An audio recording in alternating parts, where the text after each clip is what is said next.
Hello dear students, करते हैं worksheet number 4 class 8 की। विज्ञान की वर्कशीट है हिंदी मीडियम में, जो कि 30 सितंबर 2020 की है। चैप्टर हमारा चल रहा था सूक्ष्म जीव, और आज हम सूक्ष्म जीवों के बारे में और भी बहुत सारी रोचक जानकारियाँ प्राप्त करेंगे। ठीक, तो आगे शुरू करते हैं। कल रात पिंकी के भाई को बहुत तेज़ बुखार था, साथ में उसको पेट दर्द और उल्टी भी हो रही थी। तो पिंकी के भाई को बहुत तेज़ बुखार हुआ है, पेट दर्द है, वॉमिटिंग भी हो रही है। तो क्या कारण हो सकता है, ये जानने के लिए और दवाई दिलाने के लिए माँ ने उसको डॉक्टर के पास ले जाना ठीक समझा। तो डॉक्टर ने कहा कि उसके भाई को एंटीबायोटिक की गोली या इंजेक्शन देना पड़ेगा। एंटीबायोटिक क्या होते हैं बेटा? एंटीबायोटिक टेट्रासाइक्लिन, पेनिसिलिन, स्ट्रेप्टोमाइसिन, ये इनके कुछ नाम हैं। ये एंटीबायोटिक्स ही हैं और इनको हमें दवाइयों के रूप में दिया जाता है। तो ये जो है ना, सूक्ष्म जीवों से ही बनाई जाने वाली दवाइयाँ हैं। सूक्ष्म जीवों से, जैसे कि जीवाणु या कवक, इन्हीं से ये बनाई जाती हैं और ये दवाई होती हैं। लेकिन बनती किससे हैं? सूक्ष्म जीवों से। यह बीमारी पैदा करने वाले जीवाणुओं को नष्ट कर देती है तथा उनकी वृद्धि को भी रोक देती है। तो आप सोचेंगे कि ये जो सूक्ष्म जीव हैं, अगर हम इनको दवाइयों के रूप में खा लेंगे तो ये हमारे शरीर को तो और बीमार कर देंगे ना। तो ऐसे कैसे हो सकता है? ये हमारी मदद कैसे कर सकते हैं? तो बेटा, सूक्ष्म जीवों का प्रयोग बहुत सारी दवाइयाँ, वैक्सीन, इनको बनाने में किया जाता है। और ये ही नहीं, पशु पक्षी और जो पौधे हैं उनमें भी रोग नियंत्रण के लिए एंटीबायोटिक्स का प्रयोग किया जाता है। और सबसे पहला एंटीबायोटिक किन्होंने बनाया था? अलेक्जेंडर फ्लेमिंग ने। इनका नाम याद कर लीजिए। अलेक्जेंडर फ्लेमिंग ने सबसे पहले पेनिसिलिन नाम की एंटीबायोटिक की खोज की थी। आगे बढ़ते हैं अपनी वर्कशीट में।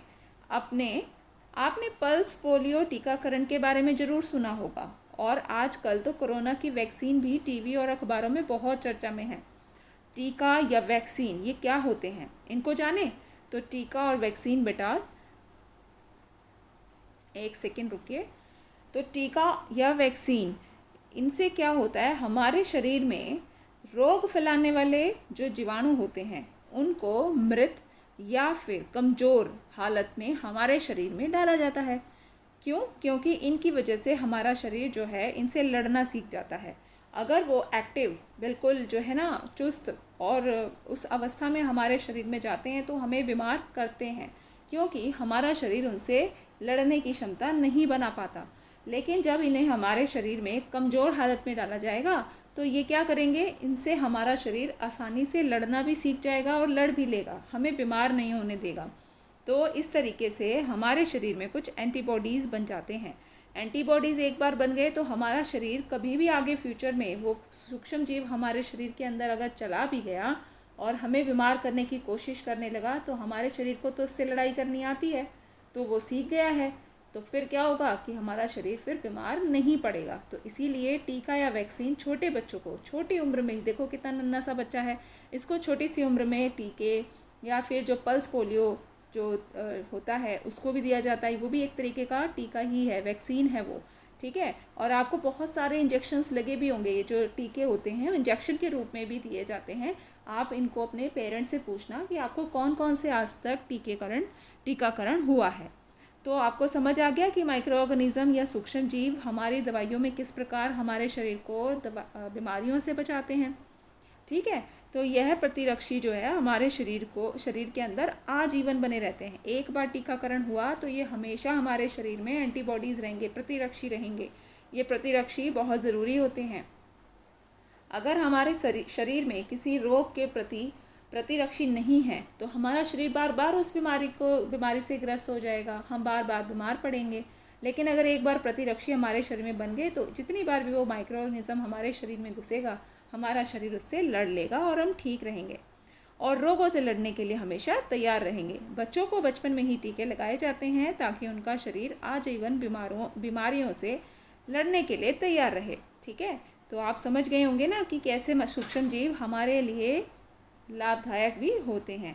अब आती है बात एडवर्ड जेनर। एडवर्ड जेनर जो थे वो एक वैज्ञानिक थे और उन्होंने सबसे पहले चेचक के टीके की खोज की थी। उस समय ये बीमारी बहुत ज़्यादा फैली हुई थी, इसीलिए इसके लिए जो है ना एक वैक्सीन बनाना, एक टीका बनाना बहुत ज़रूरी हो गया था और उन्होंने ये काम करके दिखाया और बहुत सारे लोगों की जान भी बचाई। अब आगे चलते हैं बेटा, हमारे सीधे क्वेश्चंस आ गए हैं। पहला क्वेश्चन है एंटीबायोटिक किसे कहते हैं। तो एंटीबायोटिक जो होते हैं वो सूक्ष्म जीवों जैसे कि जीवाणु या कवक से बनाई जाने वाली दवाइयाँ होती हैं। उदाहरण के लिए आप लिख सकते हो पेनिसिलिन आदि। ठीक है, यहाँ करेक्शन कर लेना, ये 2 बार आ गया है, इसको करेक्ट कर लेना। अगला प्रश्न है किन्हीं 3 एंटीबायोटिक्स के नाम लिखिए। एक तो हमने यहाँ लिखा हुआ है, हम तीनों के लिखते हैं, 3 एंटीबायोटिक्स हैं जो मेन है उनको लिख लेते हैं, आपकी वर्कशीट में भी दिए हैं। पेनिसिलिन, स्ट्रेप्टोमाइसिन, टेट्रासाइक्लिन, इनको बोलना सीख लीजिए, स्पेलिंग लिखना सीख लीजिए। ओके, अगला जो प्रश्न है एंटीबायोटिक की खोज किसने की थी सबसे पहले। तो सबसे पहले एंटीबायोटिक की खोज अलेक्जेंडर फ्लेमिंग ने की थी।